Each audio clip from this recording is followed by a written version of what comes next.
Healing from a breakup isn't a linear process, and I need people to stop pretending like it is.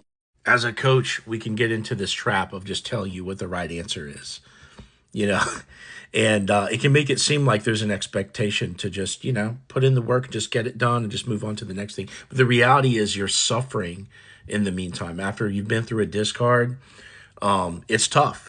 And what happens is your friends and family want to support you, but they get sick of hearing it over time and they don't really know what to do. So they're going to give you this sort of like chop off the cancer kind of advice, like, oh, just get rid of them, move on, just, find someone new or whatever.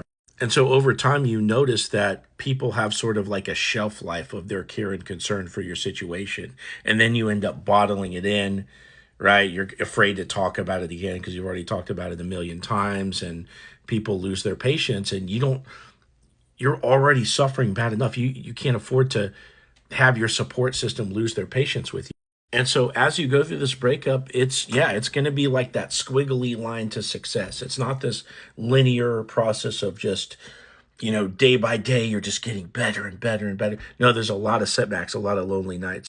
And that's why if you're trying to get your ex back, there's a lot of tools that you're going to need to manage your mood, and you don't always need to manage your mood. Sometimes you got to let it out, right? Sometimes you just got to let yourself cry. You got to let yourself get mad, and that's human and that's normal too.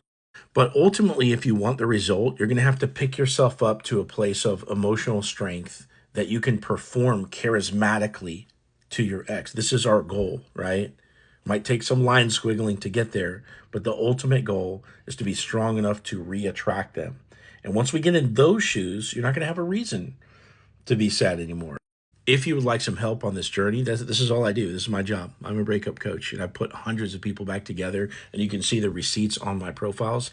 If you want to be my next success story, comment or DM the word Benny for help, and I'll talk to you soon.